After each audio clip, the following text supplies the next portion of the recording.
Bapak Ibu jemaah sekalian yang dimuliakan dirahmati oleh Allah Subhanahu wa taala, kita melanjutkan kajian sirah nabawiyah kita. Dan sebelum masuk ke tema bahasan utama tentang bagaimana kisah daripada ayahanda dan ibunda Nabi kita sallallahu alaihi wasallam, pernikahan keduanya sampai lahir sang cahaya, kita sedikit menambahkan jemaah yang dimuliakan Allah tentang peristiwa tentara bergajah yang Allah abadikan di dalam surah Al-Fil. Para ulama telah mengurai jemaah dimuliakan Allah tentang rahasia-rahasia dari surah ini, terutama juga kaitannya dengan surah setelahnya, surah Quraisy. Kenapa? Karena dua surah ini memiliki hubungan yang sangat kuat dan erat. Dan tentu bukan cuma dua surah ini, ya. Surah-surah Al-Quran itu jemaah seperti mata rantai, yang bukan seperti sesuatu yang berjajar begitu, tetapi sesuatu yang melingkar.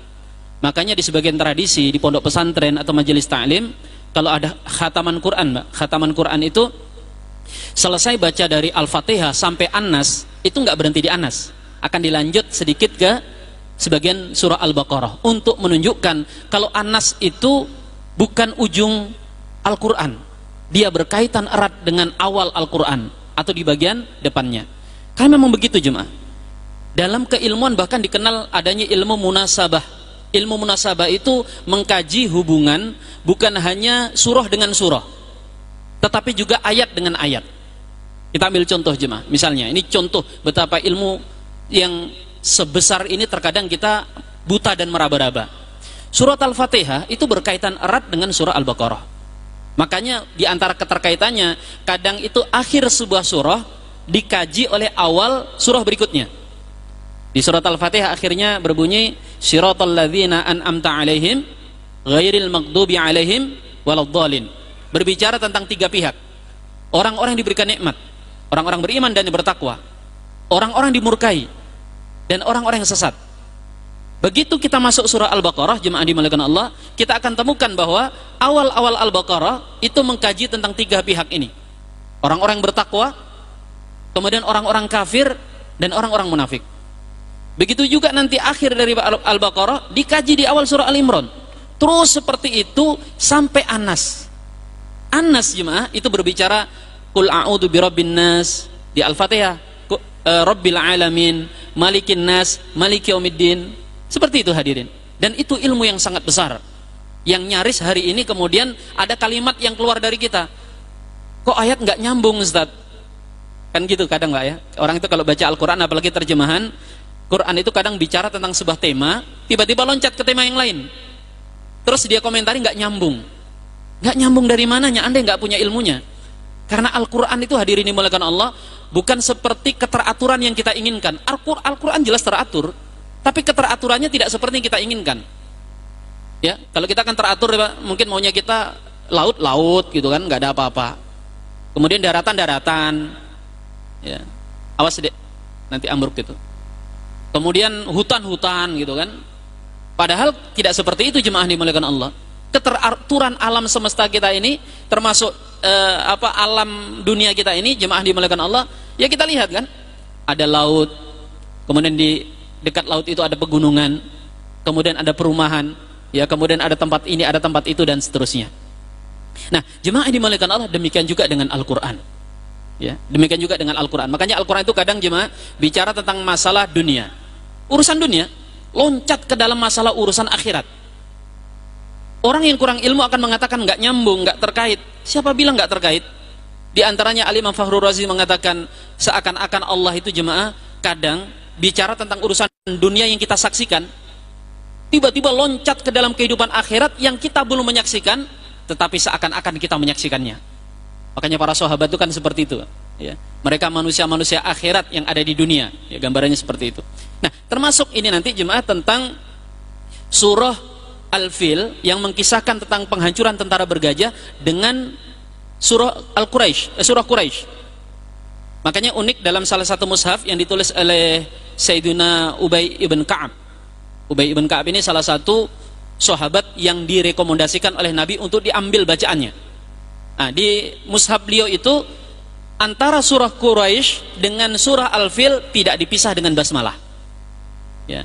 Padahal kita tahu jemaah, setiap surah itu kan biasanya dipisah dengan basmalah. Kecuali surah apa? Surah At-Taubah dengan Al-Anfal, ya, tidak diberikan pemisah. Tetapi uniknya dalam salah satu mushaf, literatur mushaf terdahulu, itu dua surah ini digabung. Kenapa hadirin dimuliakan Allah? Karena memiliki keterkaitan yang sangat erat. Di antaranya kita urai salah satunya, ketika Allah menghancurkan Abraha dan tentara bergajah, itu memiliki efek yang sangat luar biasa untuk masyarakat Arab, khususnya Quraisy. Karena dengan itu orang-orang Quraisy menjadi masyarakat yang disegani oleh bangsa-bangsa. Ya, mereka ngomong, Mbak, ini ada raja membawa 60.000 pasukan bersenjata lengkap, membawa gajah. Ternyata kemudian dihancurkan, dibinasakan, bahkan keringat mereka tidak satu pun yang menetes. Bahkan orang Quraisy kan nggak ngangkat senjata. Bangsa-bangsa ini kagumnya luar biasa dan semakin angkat topi dengan orang-orang Quraisy. Sehingga kemudian apa jemaah dimuliakan Allah? Orang-orang Quraisy pun dengan santainya menjadi orang-orang yang berkeliling dunia untuk berdagang dengan rasa aman. Li ilafi Quraisy ilafihim rihlata syita'i was-shaif. Karena kebiasaan orang-orang Quraisy, mereka melakukan perdagangan di masa musim dingin maupun musim panas. Hadirin dimuliakan Allah, itu jadi ilmu besar loh. Masyarakat tidak akan mungkin menjadi pedagang handal kalau mereka tidak disegani. Dan mereka tidak akan mungkin menjadi masyarakat yang disegani kalau tidak memiliki kekuatan. Cobalah, sampai sekarang kan jadi rumus cuma. Kita bicara tentang perdagangan misalnya. Negara apa ya Pak yang paling kuat perdagangannya hari ini? Ya Amerika misalnya kan. Ya kita lihat bagaimana militer mereka kan, yang menjamin perdagangan mereka jemaah. Cina sekarang menggeliat menjadi kekuatan ekonomi baru, mulai masuk ke semua lini perdagangan. Itu selalu diiringi dengan kekuatan militer. Kan selalu begitu jemaah. Itu sudah rumus dari dulu. Dan orang-orang Quraisy gratis dapat fasilitas keamanan dari Allah Subhanahu wa taala. Makanya kan kalimat ayat di Quraisy itu indah sekali jemaah. Falyabudu rabb hadzal bait. Karena itu bersyukurlah kalian. Kenapa kalian ingkar kepada nabi yang diutus dari tengah-tengah kalian? Sembah pemilik Tuhan, sembahlah Tuhan pemilik rumah ini. Rumah ini yang mendatangkan kemuliaan untuk kalian. Kok malah kalian perangi nabi tersebut? Kan gitu jemaah logikanya. Indah sekali bahasa Al-Qur'an itu. Sehingga dua surah ini memiliki hubungan yang sangat erat dan nanti menjadi rumus dari para ulama dalam bicara tentang perdagangan. Sampai kalau tidak salah ini bahasa Ibnu Khaldun dalam kitab Al-Muqaddimah jemaah mengatakan bahwa orang Quraisy itu jemaah diunggulkan oleh Allah menjadi masyarakat pedagang. Ya, menjadi masyarakat pedagang. Itu mengapa kemudian Rasul melarang jiwa dagang orang Quraisy itu dilunturkan ketika mereka ada di Madinah. Kan orang Madinah itu jemaah saking sayangnya ke sahabat muhajirin, karena mereka ansor, para penolong, itu mereka berikan segala-galanya. Ada yang minta tanah dikasih tanah, ada yang minta rumah dikasih rumah, bahkan ada yang siap berbagi istri, kan gitu. Saya punya 2 istri, saya cerai salah satunya, ambil untuk engkau. Nah, sayangnya sahabat ansor ini, ada yang sayang yang dianggap oleh Nabi malah menjerumuskan. Yaitu apa? Orang-orang Quraisy mau dikasih tanah supaya bercocok tanam menjadi petani seperti penduduk Madinah. Dan Rasul nggak setuju itu. Kata Rasulullah, kalian yang berdagang tetaplah, kalian yang bertani tetaplah bertani, urus pertanian kalian, penduduk Madinah, sahabat-sahabat kalian dari Mekah biarkan mereka menjadi pedagang. Dan kan terbukti jemaah, nggak pakai teriak-teriak itu kan, boikot Yahudi, ya, tutup pasar Yahudi, nggak perlu begitu jemaah. Hanya dalam kurun waktu 2 tahun atau 3 tahun, ekonomi Yahudi berhasil digulung oleh para sahabat. Sehingga ini jadi ilmu besar jemaah. Islam itu menjaga nasab dan juga menjaga hasab. Itu disebut dalam 2 hadis dengan redaksi berbeda.